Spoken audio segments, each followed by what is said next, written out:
À l'instar de nombreux collèges publics comme privés, le CG Tango Djevié, érigé non loin de la zone industrielle GDIZ, dans la commune de Zé, se soucie de la réussite de ses apprenants, surtout ceux en classe d'examen, malgré les difficultés auxquelles il fait face.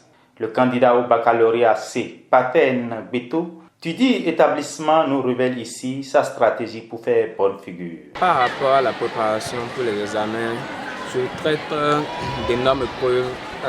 Moi, comme je suis en train de faire la C, je privilégie les épreuves des PCT de mathématiques. J'en traite jusqu'à 10, 20 parfois. Je traite, et pour les matières littéraires, pour ne pas les négliger, je lis les cours parfois sur tous les exercices sur ça, je les traite afin d'être bon pour avoir une bonne mention, parce que ma vision, c'est d'avoir au moins 16 de moyenne au bac. Nous avons les TD que nous faisons les samedis, souvent de 8h à 12h. Parfois, nos professeurs aussi organisent des séances de rattrapage pour traiter des épreuves d'exercices pour bien s'en sortir en cas des examens ou bien en cas d'épreuves. Quant à la discipline au sein du collège, le surveillant adjoint Aristide Kangbiba trouve qu'il n'y a pas de péril en la demeure, mais appelle aux bonnes volontés pour la construction de la clôture, la dotation du CG en eau potable et en salle de classe, sans oublier l'électricité qui fait défaut dans certaines salles de classe. Ils ne sont pas très indisciplinés ici. Ils ne sont pas très indisciplinés. Ils nous comprennent, on se comprend et puis on fait avec. Si on peut nous aider à avoir de l'eau, la clôture, les salles de classe et les équiper, ça nous fera plaisir. L'électricité, nous avons, vous voyez notre proximité avec la voie inter-État, de même que cette voie secondaire qui mène à la GDZ. Mais pourtant, nous n'avons pas délaissé dans le collège. Le fil, nous avons tiré le fil de loin pour amener ici, ce qui ne nous a pas permis d'installer, de faire d'installation dans toutes les salles. Donc nous demandons d'aide. Le censeur Stanislas Tekan revient sur les dispositions prises pour accompagner les candidats et déplore le comportement des parents. Ici, au Tango Djevié, nos apprenants de la 3e sont un peu négligents. Parce que, je le dis par rapport aux résultats qu'on a obtenus les années antérieures. Contrairement à ceux des classes de terminale qui sont conscients, qui se donnent à fond, à leur niveau, il y a un peu de laisser aller, ils ne se prennent pas au sérieux.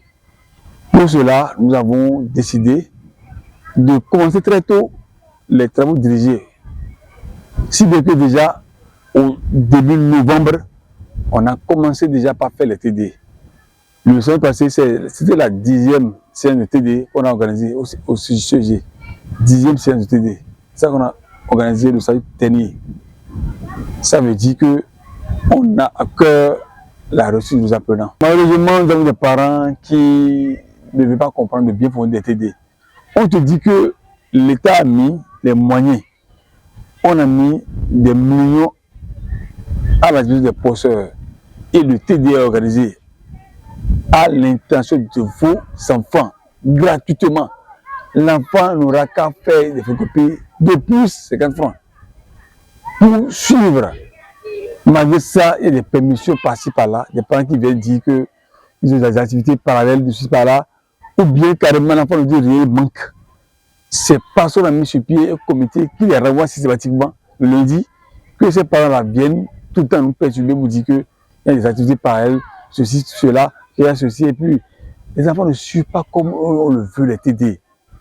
C'est des choses très, très, très précieuses. Le chef de l'établissement secondaire de Tango Djevié, Franck Lanton-Podé, met l'accent sur les difficultés rencontrées dans la gestion des affaires courantes, les perspectives quant aux résultats des examens, l'avantage de la position géographique du sujet et appelle les autorités et les bonnes volontés à venir à la rescousse. Et les difficultés qu'on a, c'est surtout au niveau du recouvrement.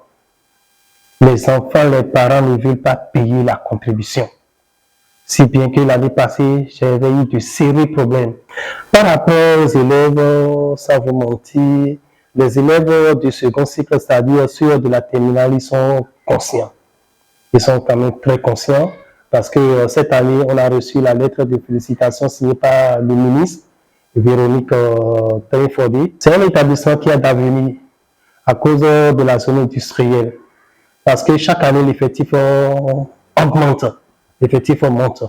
Et ça a beaucoup d'avenir, parce que à cause de la zone, les gens quand même viennent avec les enfants. L'effectif de cette année tourne autour de 1800. Je pense que l'année prochaine, on ira autour de 2000 et j'ai déjà des problèmes. On n'a pas des infrastructures.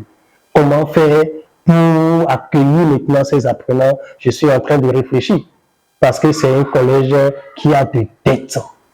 J'ai déjà tenu une réunion avec mes collaborateurs et je tiens d'ici là à tenir une réunion avec les partenaires pour pouvoir leur expliquer la situation. Si on peut quand même essayer de trouver des prestataires qui vont nous construire quand même des hangars et ils seront payés à crédit, ça me fera quand même plaisir. Sinon, la difficulté majeure, c'est au niveau d'infrastructure. On n'a pas d'infrastructure. Les autorités locales, s'ils peuvent quand même nous aider. J'ai déjà rencontré quand même le CA et je lui ai posé le problème et lui, il m'a expliqué ses problèmes. Je tiens maintenant à adresser une correspondance quand même à la mairie. Et je tiens également à tenir une réunion avec les parents d'élèves pour qu'ils puissent quand même me chercher des gens de bonne volonté qui pourront quand même accompagner l'établissement.